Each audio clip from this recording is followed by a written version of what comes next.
not get to go home last year because of COVID.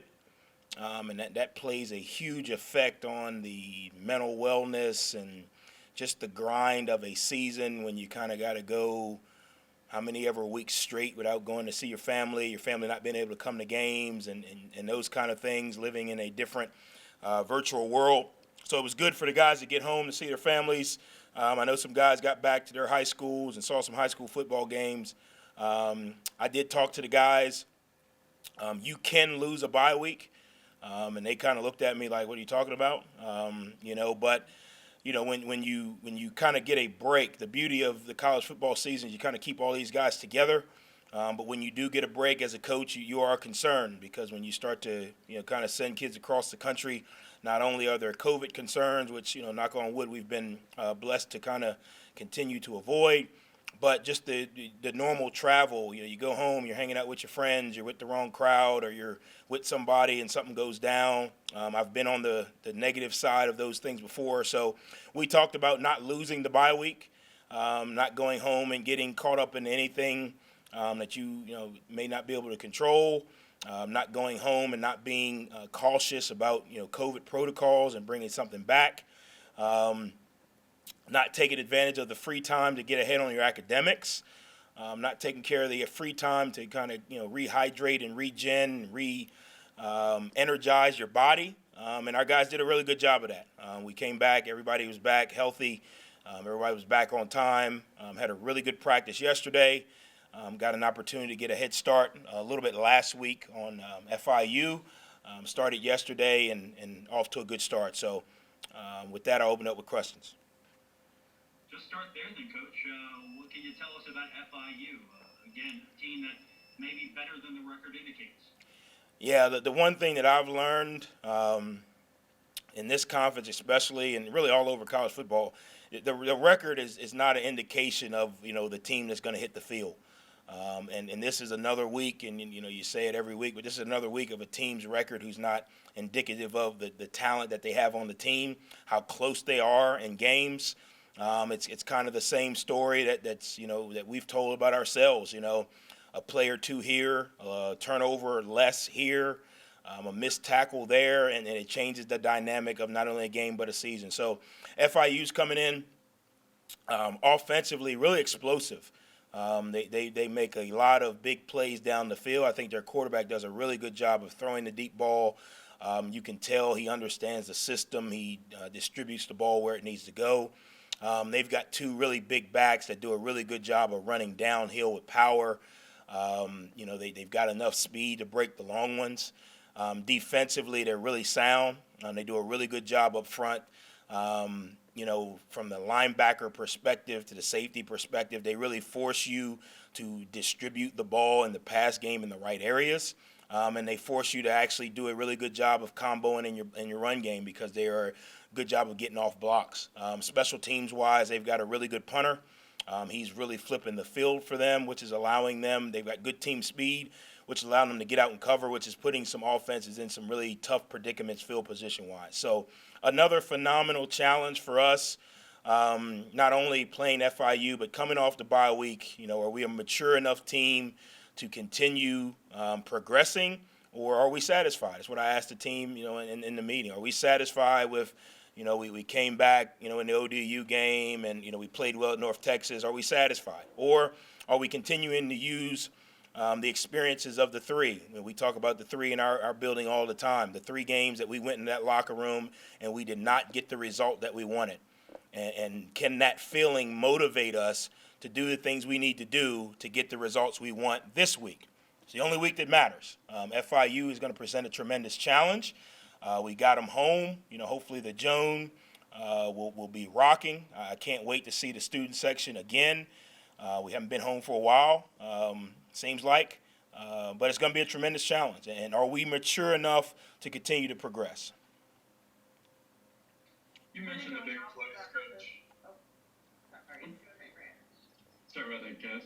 You mentioned the big plays, though, Coach, and it's not just been one guy, although they do have one receiver that has sort of, taken precedence with the big plays. But you look up and down, they've got 6 guys that have 50-yard or more gains on the season. How is Borton Schlager doing a good Well, I think you when you see that type of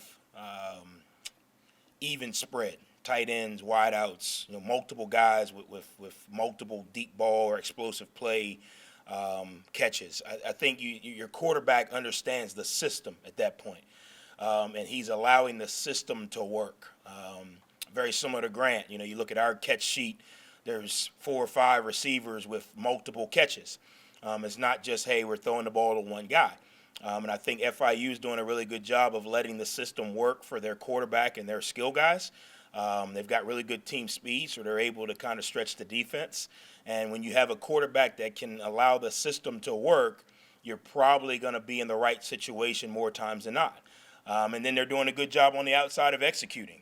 Throwing the deep ball is only part of it. You got to be able to run a really good route. You got to be able to track the ball. And you got to be able to catch it. And I think they've got 2 receivers and a couple tight ends that are doing that consistently for them. Coach, on the ground, they have a really big running back. We just talked to Nas and Eli about how they're going to try to stop him, and they compared him kind of to Derrick Henry a little bit. So how are they preparing for that, and how are you guys getting ready to stop him? Yeah, I think it starts with gap control. That's the first thing. Everybody's got to be in their gap. The football gods and the football itself has a funny way of finding the gap that's open. So we got to have gap control. Everybody's got to play their gap, and everybody's got to trust that the man next to them is playing their gap. And then what we got to be able to do is we got to be able to tackle, and that's the one thing that's tripped us up in some games earlier in the season. We got to be able to tackle well, and that's not just, coach speak, but you got to sink your hips, you got to roll out of your hips, you got to wrap the guy up, you got to run your feet. You can't just throw the shoulder into the guy. To me, that starts in practice. When you got your scout team, we don't tackle every day in practice, obviously for obvious reasons. But you got to practice the right fundamentals. So you got to sink your hips, you got to shoot your hips, you got to wrap the guy up, you got to run your feet. And you got to do that consistently throughout practice so that when you do get in the game, it's something that you've practiced all week. So those 2 things to me is going to be huge: gap control and then actually tackling, which is something that sounds very simplistic in football, but in the college and the NFL game, you don't do it every day. It's a little bit different. When Keith played back in the day, they tackled every day. They didn't have a face mask, and they just tackled. CTE probably set in and all of that stuff. But now we've changed the rules a little bit, so we don't do that as much. So it's something that you got to practice the habits of so that when you get in a game, you can actually do it consistently. And kind of Coach, they had just started. Sorry, go ahead, Cassidy. Follow up. Go ahead. Yeah, it's just a quick follow-up, but I know kind of going off of that, you were saying, too, that a lot of things, or one thing you guys are going to focus on this week is the discipline. So how have you guys done that on both sides of the ball? Yeah, well, to me, it started last week because we focused on the discipline of making sure that we took advantage of the bye week from an academic standpoint, an athletic standpoint.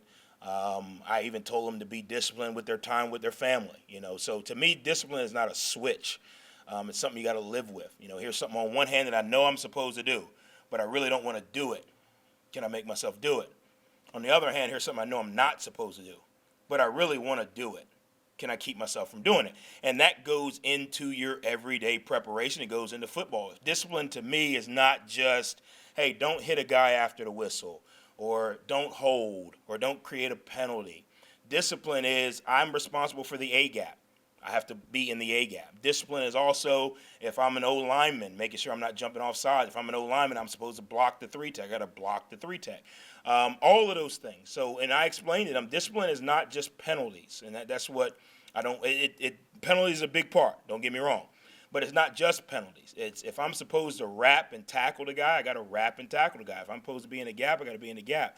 If I'm supposed to carry the ball on my outside arm, if I'm supposed to catch and get vertical, all of those things. So we've just emphasized, and this is not something you guys heard me give this discipline speech since January 15th.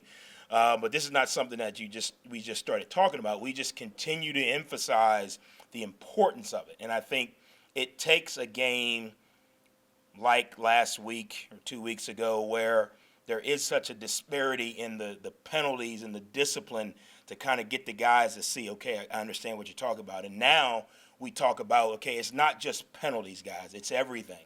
It's where your gap is. It's who you're supposed to be blocking. It's what's the communication. It's what's the personnel that's going on the field. You know what I mean? All of those things.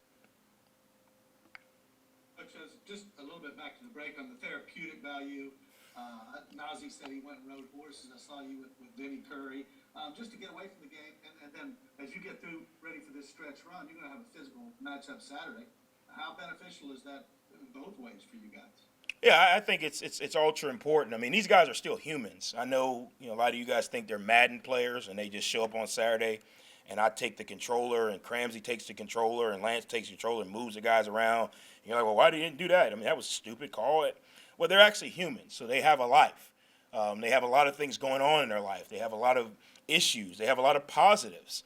So again, just like everyone's job that you guys do, you guys need a vacation. You guys need time off. You guys need time away from your craft. I think it's a good thing. I think time away from your craft gives you a time to reflect. I think time away from your craft gives you a time to actually relax a little bit. So it was good. I think, again, those guys getting home and getting to do what they do. When you're in school and you're a college football player, your life is so A, B, C, D, E, F, G. You don't get a chance to actually do what you like to do. Nas going to ride horses. He probably can't ride horses in the shoey. But, again, if that's something that he likes to do, again, that's going to bring him a calm. That's going to help him understand why he's going through the grind. It's going to help him relax a little bit. I think last year was probably a tremendous strain on not only the world's, mental state or, capacity, but especially, 18 and 19-year-old kids. You can't go home. You got to stay in your dorm. You got to wear this mask. You can't be around your friend. I think all of that kind of creates a little bit of undue stress. So a bye week like that gives the time to kind of release some of that so you can get refocused. And like you say, we got a tough stretch coming up. It starts with FIU, and it's going to be tough for 60 minutes of the game. So we got to make sure we're physically and mentally ready. And what did you and Vinny Curry talk about? Vinny Curry is a huge, I'm not going to lie, okay, I'll be honest. I know very little about basketball. My wife, on the other hand, a savant. I know very little. I know that you get 2 points if you shoot it inside the arch and 3 if you shoot it outside the arch. So I'll be honest. I was at the game. I didn't know anybody on the court. Only person I knew was Jalen Rose. And I was like, oh, not Jalen Rose. Derrick Rose. See that? Exactly. Only person I knew. And he's my age. So I was like, oh, he's still playing. I knew nobody on the court. Vinny, on the other hand, is a Knicks fanatic. I mean, he made Trump Spike Lee. He knew everybody on the court. He knew what plays they were running. Phenomenal, okay? The purpose of the trip was we're trying to get Vinny and some other alumni back involved with the program without asking for money. Hey, come give money. Come give money. So for me, this was an opportunity for us to go recruit them, spend a little time in their environment, spend a little time doing what they like to do, spend a little time getting to know them outside of, hey, I know you played for Marshall. Can you help us? So that was the goal of the trip. Obviously, Vinny lives up in that area. So we were able to go spend some time. He taught me a little bit about basketball. He explained to me a little bit about his medical situation and how blessed he is. He explained to me a little bit about his time here at Marshall, which helped me kind of understand how things have changed and how things have stayed the same, with the players here at Marshall. So for me, it was an opportunity to recruit our alumni. It just happened to be at a basketball arena, and I'll be honest with you, I was more excited that Michael J. Fox and Dustin Hoffman were at the game than like the game itself. I was just like, oh, okay, good shot, bad shot. Why would you shoot that? But again, the purpose of the trip, I think it was a phenomenal trip, and I think Vinny, and we're going to continue to do that with multiple guys. We got Cato, who's coming to the game this weekend, to kind of be around. Once again, trying to close the gap. Close the gap is not just a football term or slogan. To me, close the gap is a university program philosophy. Everything we're doing, we're trying to close the gap. So we're trying to close the gap between our alumni, our former players, our current players, and none of this is for me. This is so that the guys in the locker room can have that connection to guys like Vinny and Cato so they can tell their experiences. Hey, when I was here, This is how we handled business. This is how we handled ourselves. Here are some of the pitfalls you got to be aware of. So those are the purposes of these type trips and engagements. With Cato coming this weekend, that we're trying to do more of. On top of, I understand my job. Playing very well against FIU. I understand that that's my ultimate job. I don't want anybody to get that confused. I get it. Coach, talking to Eli earlier, he was telling us about hands on hips, how nobody's allowed to have their hands on the hips, and he's kind of been one of the policemen of that. It seems like he's really emerged as a leader this season. Just since you've been here in January, what have you seen out of him that's kind of allowed him to make that leap, to be one of the guys that everybody else listens to? Yeah, I think Eli has done a phenomenal job of that, and it's kind of evolved. I learned a long time ago when your best players or your best leaders is when you have your best leadership. It's very difficult for a guy to lead if he is not, quote unquote, making plays, because our age group that we deal with is more of the here and the now. So Eli has done a very good job of both. Creating leadership traits. What are those? Being on time, being consistent on and off the field, having a consistent message. You can't say no hands on hips, and then they turn around and you got your hands on your hips. So he's done a really good job of creating those habits. He's also done a good job of creating the habits that people can follow. First one in the weight room, being on time, working hard, playing through injury, playing through tiredness, all of those things. He's also created habits on the field. He's made multiple plays. He's obviously done a really good job at the linebacker position for us, playing consistently. Does he have to continue to get better? Yeah, we all do, but he's done those things. So what he has done, in my opinion, is he has grown into a leadership role. Last year was a little bit different for him. We had some older guys who've moved on now, who kind of had that role. So it's something that he's grown into. I'm super proud of the kid for the way he's grown into it. A lot of times you try to make leaders. You can't do that. They got to grow into leadership roles, and then you have to help usher them into bigger roles. And I think Eli's done a phenomenal job of that thus far.